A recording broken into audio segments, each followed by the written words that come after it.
vibeBooks presents Mansfield Park, Chapter 44 by Jane Austen. Chapter 44. 7 weeks of the 2 months were very nearly gone when the one letter, the letter from Edmund, so long expected, was put into Fanny's hands. As she opened and saw its length, she prepared herself for a minute detail of happiness and a profusion of love and praise towards the fortunate creature who was now mistress of his fate. These were the contents. My dear Fanny, excuse me that I have not written before. Crawford told me that you were wishing to hear from me, but I found it impossible to write from London, and persuaded myself that you would understand my silence. Could I have sent a few happy lines, they should not have been wanting, but nothing of that nature was ever in my power. I am returned to Mansfield in a less assured state than when I left it. My hopes are much weaker. You are probably aware of this already. So very fond of you as Miss Crawford is, it is most natural that she should tell you enough of her own feelings to furnish a tolerable guess at mine. I will not be prevented, however, from making my own communication. Our confidences in you need not clash. I ask no questions. There is something soothing in the idea that we have the same friend, and that whatever unhappy differences of opinion may exist between us, we are united in our love of you. It will be a comfort to me to tell you how things now are, and what are my present plans, if plans I can be said to have. I have been returned since Saturday. I was 3 weeks in London, and saw her, for London, very often. I had every attention from the Frasers that could be reasonably expected. I dare say I was not reasonable in carrying with me hopes of an intercourse at all like that of Mansfield. It was her manner, however, rather than any unfrequency of meeting. Had she been different when I did see her, I should have made no complaint, but from the very first she was altered. My first reception was so unlike what I had hoped that I had almost resolved on leaving London again directly. I need not particularize. You know the weak side of her character, and may imagine the sentiments and expressions which were torturing me. She was in high spirits, and surrounded by those who were giving all the support of their own bad sense to her too lively mind. I do not like Mrs. Fraser. She is a cold-hearted, vain woman, who is married entirely from convenience, and though evidently unhappy in her marriage, places her disappointment not to faults of judgment, or temper, or disproportion of age, but to her being, after all, less affluent than many of her acquaintance, especially than her sister, Lady Stornoway, and is the determined supporter of everything mercenary and ambitious, provided it be only mercenary and ambitious enough. I look upon her intimacy with those two sisters as the greatest misfortune of her life and mine. They have been leading her astray for years. Could she be detached from them? And sometimes I do not despair of it, for the affection appears to me principally on their side. They are very fond of her, but I am sure she does not love them as she loves you. When I think of her great attachment to you indeed, and the whole of her judicious, upright conduct as a sister, she appears a very different creature, capable of everything noble, and I am ready to blame myself for a too harsh construction of a playful manner. I cannot give her up, Fanny. She is the only woman in the world whom I could ever think of as a wife. If I did not believe that she had some regard for me, of course I should not say this, but I do believe it. I am convinced that she is not without a decided preference. I have no jealousy of any individual. It is the influence of the fashionable world altogether that I am jealous of. It is the habits of wealth that I fear. Her ideas are not higher than her own fortune may warrant, but they are beyond what our incomes united could authorize. There is comfort, however, even here. I could better bear to lose her because not rich enough, than because of my profession. That would only prove her affection not equal to sacrifices, which, in fact, I am scarcely justified in asking, and if I am refused, that, I think, will be the honest motive. Her prejudices, I trust, are not so strong as they were. You have my thoughts exactly as they arise, my dear Fanny. Perhaps they are sometimes contradictory, but it will not be a less faithful picture of my mind. Having once begun, it is a pleasure to me to tell you all I feel. I cannot give her up, connected as we already are, and, I hope, are to be. To give up Mary Crawford would be to give up the society of some of those most dear to me. to banish myself from the very houses and friends whom, under any other distress, I should turn to for consolation. The loss of Mary I must consider as comprehending the loss of Crawford and of Fanny. Were it a decided thing, an actual refusal, I hope I should know how to bear it, and how to endeavor to weaken her hold on my heart, and in the course of a few years. But I am writing nonsense. Were I refused, I must bear it. Until I am, I can never cease to try for her. This is the truth. The only question is how. What may be the likeliest means? I have sometimes thought of going to London again after Easter, and sometimes resolved on doing nothing till she returns to Mansfield. Even now, she speaks with pleasure of being in Mansfield in June, but June is at a great distance, and I believe I shall write to her. I have nearly determined on explaining myself by letter. To be at an early certainty is a material object. My present state is miserably irksome. Considering everything, I think a letter will be decidedly the best method of explanation.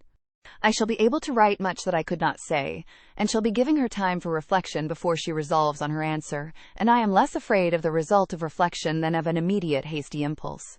I think I am. My greatest danger would lie in her consulting Mrs. Fraser, and I at a distance, unable to help my own cause. A letter exposes to all the evil of consultation, and where the mind is anything short of perfect decision, an adviser may, in an unlucky moment, lead it to do what it may afterwards regret. I must think this matter over a little. This long letter, full of my own concerns alone, will be enough to tire even the friendship of a Fanny. The last time I saw Crawford was at Mrs. Fraser's party. I am more and more satisfied with all that I see and hear of him. There is not a shadow of wavering. He thoroughly knows his own mind, and acts up to his resolutions, an inestimable quality. I could not see him and my eldest sister in the same room without recollecting what you once told me, and I acknowledge that they did not meet as friends. There was marked coolness on her side. They scarcely spoke. I saw him draw back surprised, and I was sorry that Mrs. Rushworth should resent any former supposed slight to Miss Bertram.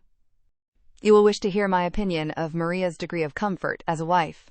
There is no appearance of unhappiness. I hope they get on pretty well together. I dined twice in Wimpole Street, and might have been there oftener, but it is mortifying to be with Rushworth as a brother. Julia seems to enjoy London exceedingly. I had little enjoyment there, but have less here. We are not a lively party. You are very much wanted. I miss you more than I can express. My mother desires her best love, and hopes to hear from you soon.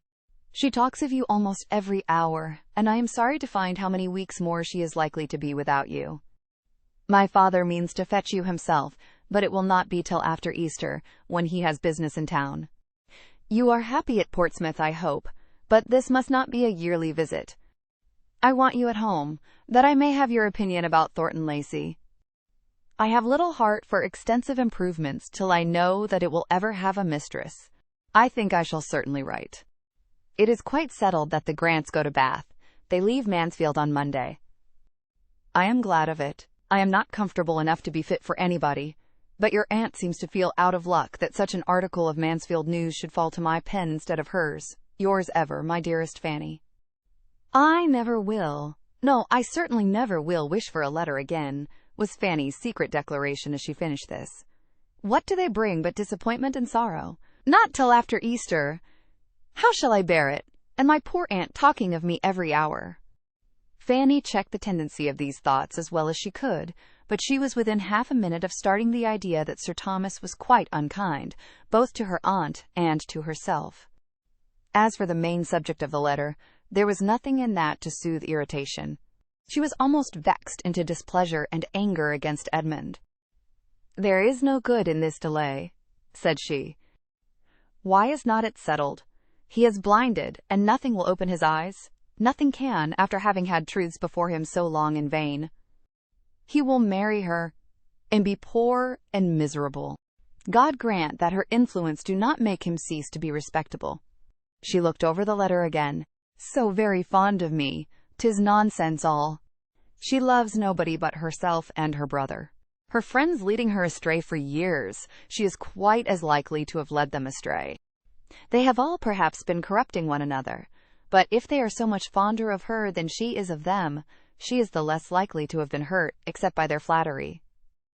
The only woman in the world whom he could ever think of as a wife. I firmly believe it.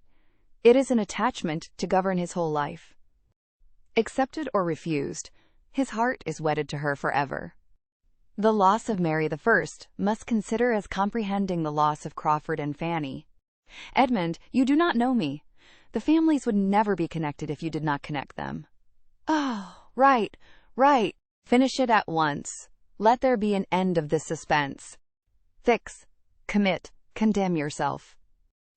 Such sensations, however, were too near akin to resentment to be long guiding Fanny's soliloquies. She was soon more softened and sorrowful. His warm regard, his kind expressions, his confidential treatment, touched her strongly. He was only too good to everybody. It was a letter, in short, which she would not but have had for the world, and which could never be valued enough. This was the end of it. Everybody at all addicted to letter writing, without having much to say, which will include a large proportion of the female world at least, must feel with Lady Bertram that she was out of luck in having such a capital piece of Mansfield news as the certainty of the Grants going to Bath occur at a time when she could make no advantage of it, and will admit that it must have been very mortifying to her to see it fall to the share of her thankless son, and treated as concisely as possible at the end of a long letter, instead of having it to spread over the largest part of a page of her own. For though Lady Bertram rather shone in the epistolary line, having early in her marriage, from the want of other employment, and the circumstance of Sir Thomas's being in Parliament, got into the way of making and keeping correspondence, and formed for herself a very creditable, commonplace, amplifying style, so that a very little matter was enough for her. She could not do entirely without any. She must have something to write about, even to her niece. And being so soon to lose all the benefit of Dr. Grant's gouty symptoms and Mrs. Grant's morning calls, it was very hard upon her to be deprived of one of the last epistolary uses she could put them to. There was a rich amends, however, preparing for her. Lady Bertram's hour of good luck came. Within a few days from the receipt of Edmund's letter, Fanny had one from her aunt, beginning thus: My dear Fanny, I take up my pen to communicate some very alarming intelligence, which I make no doubt will give you much concern.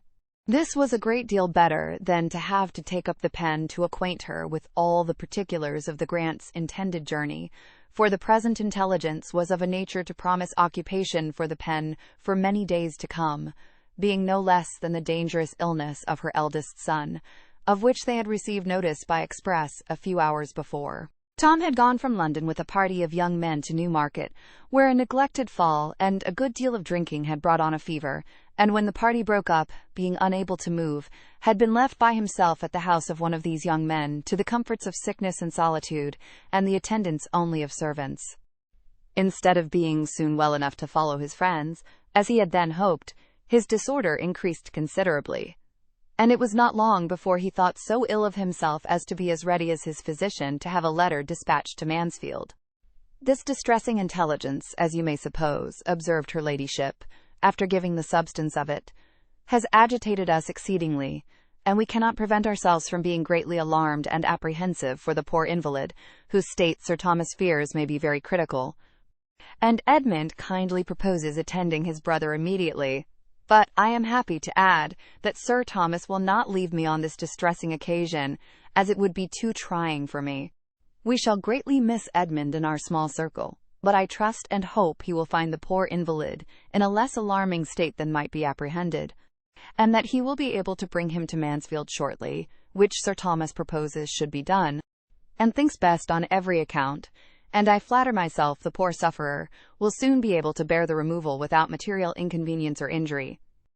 As I have little doubt of your feeling for us, my dear Fanny, under these distressing circumstances, I will write again very soon. Fanny's feelings on the occasion were indeed considerably more warm and genuine than her aunt's style of writing. She felt truly for them all. Tom dangerously ill, Edmund gone to attend him, and the sadly small party remaining at Mansfield, were cares to shut out every other care, or almost every other. She could just find selfishness enough to wonder whether Edmund had written to Miss Crawford before this summons came. But no sentiment dwelt long with her that was not purely affectionate and disinterestedly anxious.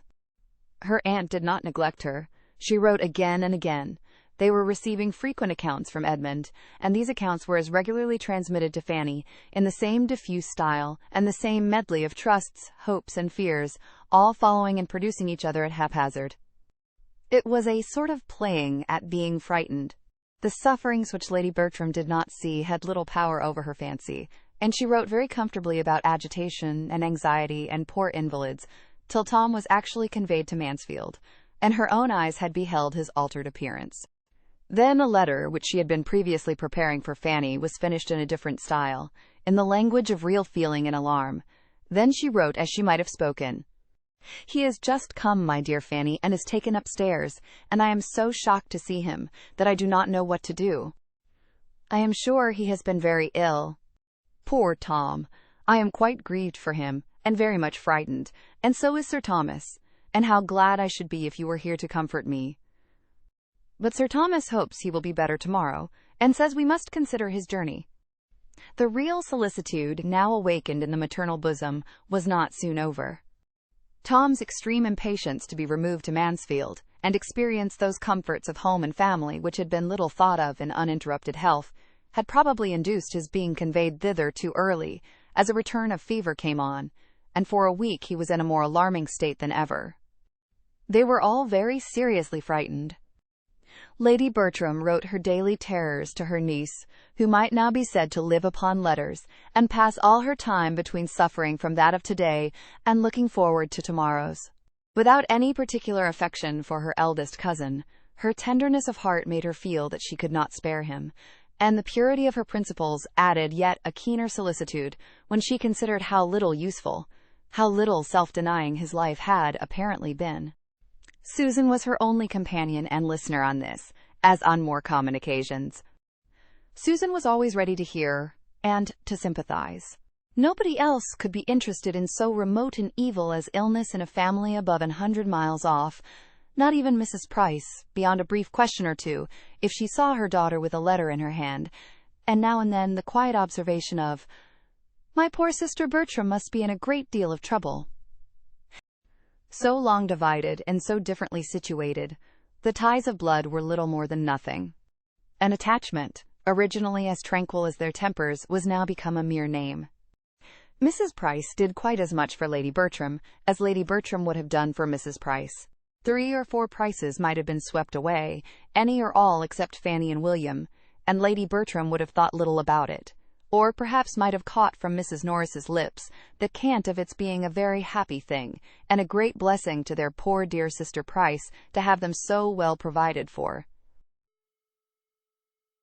Thank you for tuning in to vibeBooks. We hope you enjoyed this journey. Please consider liking, commenting, and subscribing to our channel. Check out our playlist or explore vibeBooks for more classic stories. Until next time, happy listening!